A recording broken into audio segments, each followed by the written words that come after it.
I've not seen this, so we're watching this together as friends on the internet. This is a Milwaukee Police Department police report from 2020. Josh. Imagine being named Josh. You hear Josh your entire life, and then you start forgetting how to remember things. Well, why would anybody care about a Milwaukee, Wisconsin police report from 2020? Well, stalker child, this police report is a previously unseen, unheard of police report featuring Patrick S. Tomlinson, child. He was simply enjoying his day at and this is, I can't even believe this is real. At 10 p.m., he was leaving Chubby Cheesesteaks. Now, there is an ongoing joke, and I will dare not opine on this because of certain factors, but I have been told by reliable witnesses that Patrick S. Tomlinson is fat.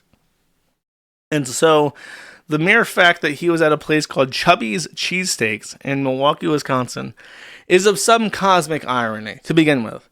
But he was there late at night at 10 p.m., perhaps drinking too much. And then he leaves. He was waiting for his order. Tomlinson stated that he was using his Samsung S10 when suddenly he noticed someone grab his phone. He stated that he did not let go of his phone, and then a second subject began punching him in the face. Tomlinson stated that the subjects were able to get his phone away from him, and that they started to flee the area by heading westbound on E North Ave. Tomlinson stated that he chased the subjects to a McDonald's when he then gave up, and the subjects continued north through the parking lot, and he lost sight of them. So, let's break this down. At 10 p.m. at night, a presumably intoxicated Patrick S. Tomlinson was waiting outside for his order from Chubby's Cheesesteaks. He was then using his phone, perhaps childing people on Twitter at the exact moment, when an unknown assailant attempted to disarm the phone from his grip. He refused to relinquish the phone non-violently. And so a second assailant then began to batter him by punching him in his face.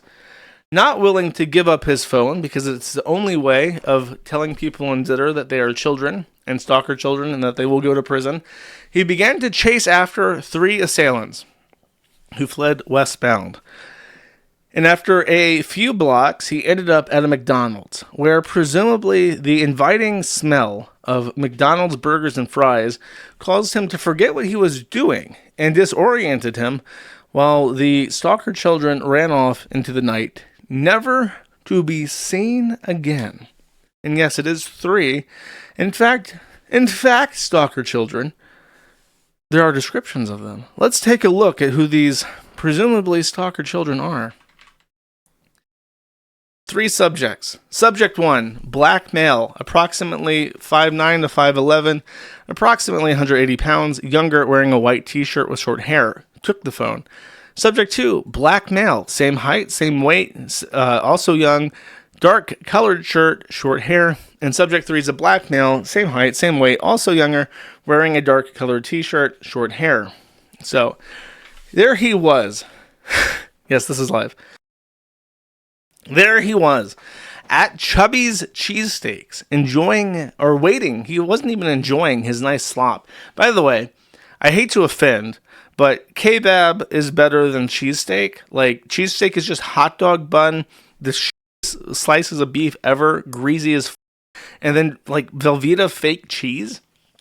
Kebab is better. Sorry, I hate to break it to you. Everyone in Philadelphia can suck ass. I don't care. He then goes on to say that he was not talking during after. He does not have insurance on the phone. He believes he can track the phone. He was speaking to an employee of Chubby's Cheesesteaks. Oh, an employee handed the officer a phone that was handed to her by a customer known as Singh.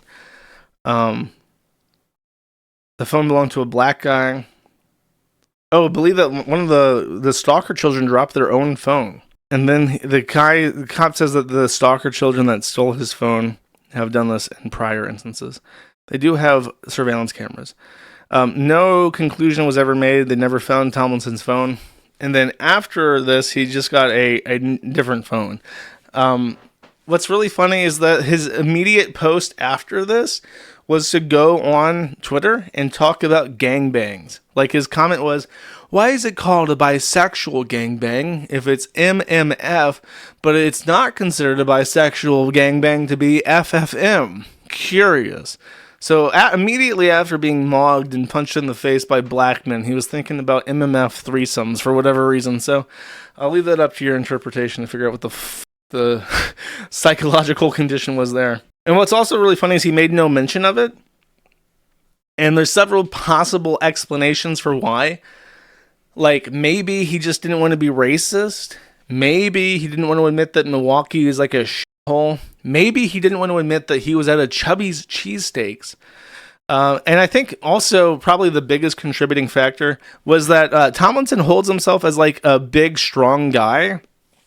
And he's made stupid posts about how, like, if anyone tried to rob me, I would use my taekwondo and beat them into submission and then hold them until the police got there.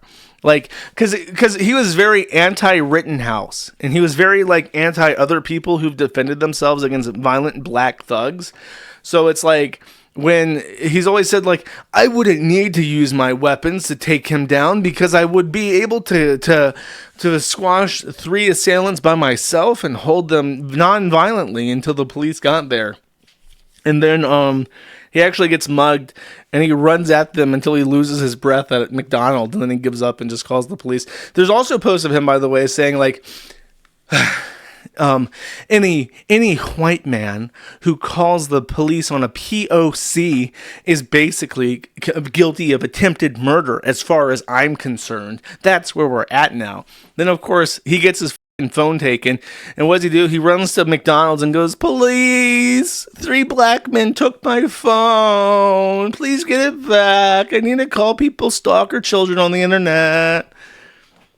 So that's the prevailing theory. That's stupid.